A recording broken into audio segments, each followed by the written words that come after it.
वतन में मोहिनी दीदी के निमित्त भोग लेकर के पहुंची।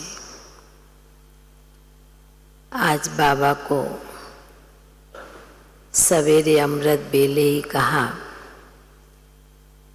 कि आज मोहिनी दीदी का दिन है, बाबा इमर्ज करना, वतन में बुलाना। तो जैसे ही वतन में आज पहुंची तो देखती हूँ कि बाबा के साथ मोहिनी दीदी भी बैठे हुए हैं। सामने भोग की थाली देख मैंने बाबा को पहले कहा कि मोहिनी दीदी के लिए विशेष भोग लेकर के आई हूँ, बाबा आप भोग स्वीकार कराएंगे। तो भोग की थाली को देख मोहिनी दीदी बहुत प्यार से, बहुत स्नेह से मेरी तरफ देखते हुए कहती है, रुक्मणी तुम आई है भोग लेकर के।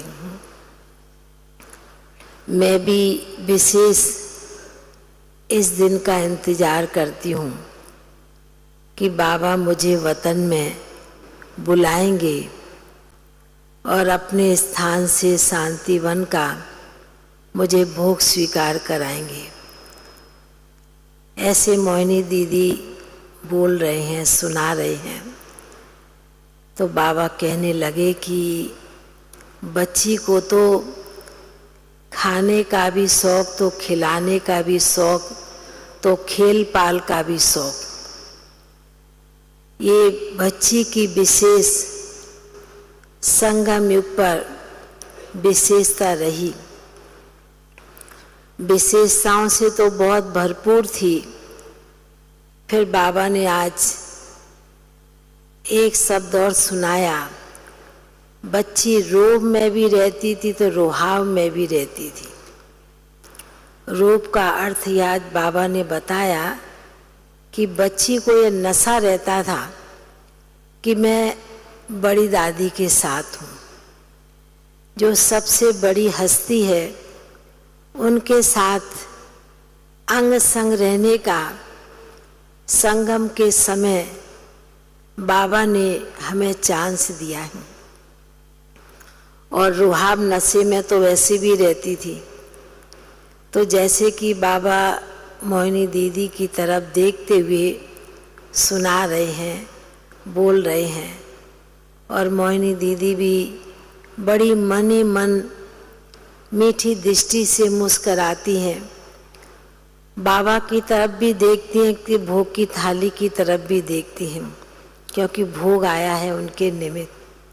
बाबा ने कहा कि बच्ची आपने तो संगम के समय जो सेवाएं की, अनेक आत्माओं का भाग्य बनाया, अनेक आत्माओं की दुआएं जमा की है, वह तो आपके साथ है ही।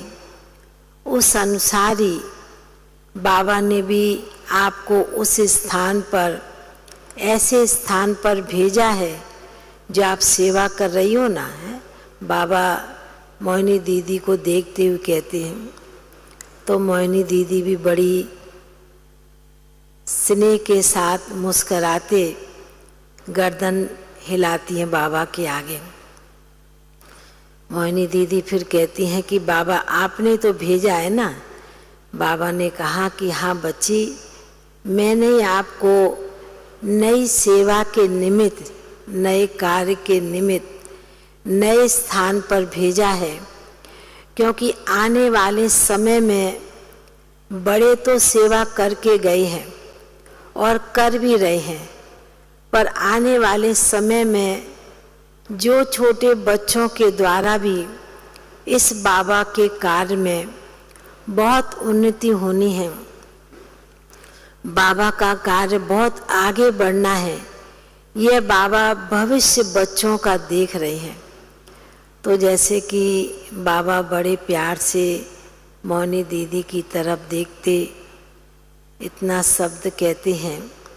और फिर तो बाबा के और मोहिनी दीदी के सामने भोग की थाली रखी थी। तो इतना सजी हुई भोग की थाली को देखकर मोहिनी दीदी तो कहती, वाह इतना प्रकार का भोग है। तो बाबा को जैसे कि एकदम पहले मोहिनी दीदी भोग स्वीकार कराती हैं और फिर जैसे कि बाबा एक एक चीज़ को जैसे कि इमर्ज बाबा वतन में कर रहे हैं। और बाबा भी मोहिनी दीदी को, क्योंकि उनके कई चीज़ें बड़ी मन पसंद की थी, तो जैसे कि छोटा बच्चा होता है तो कोई अच्छी चीज़ मन पसंद होती तो हाथ आगे ऑटोमेटिकली उसका खिंचता है लेने के लिए। तो बाबा भी जैसे खिला रहे हैं, स्वीकार करा रहे हैं, और मोहिनी दीदी भी कोई कोई चीज़ की तरफ हाथ आगे बढ़ाती जाती हैं। तो बाबा ने कहा कि बच्ची, आज तो आपके निमित्त ही आपके स्थान से शांतिवन से विशेष भोग आया है, तो आप कोई बाबा स्वीकार करा रहे हैं। फिर तो मैंने मोहिनी दीदी को सभी की स्टेज पर बैठे सभी भाई बहनों की है, उनके राजस्थान जो उनकी भी बहनों की सभी की याद दी। तो मोहिनी दीदी भी बड़े प्यार से सभी को स्नेह के साथ याद प्यार दे रही थी। कहा कि मेरी भी सभी को याद देना, मैं भी याद करती हूँ, ये बहनें भी, भाई बहनें भी याद करते हैं, और मैं भी समय पर समय याद आती है, याद करती हूँ। फिर तो जैसे कि बाबा ने मोहिनी दीदी को प्यार से भोग स्वीकार कराते हुए फिर जैसे कि एकदम मर्ज कर दिया और सभी को बहुत बहुत स्नेह भरी याद प्यार दी। याद प्यार लेते हुए नीचे पहुँच गए।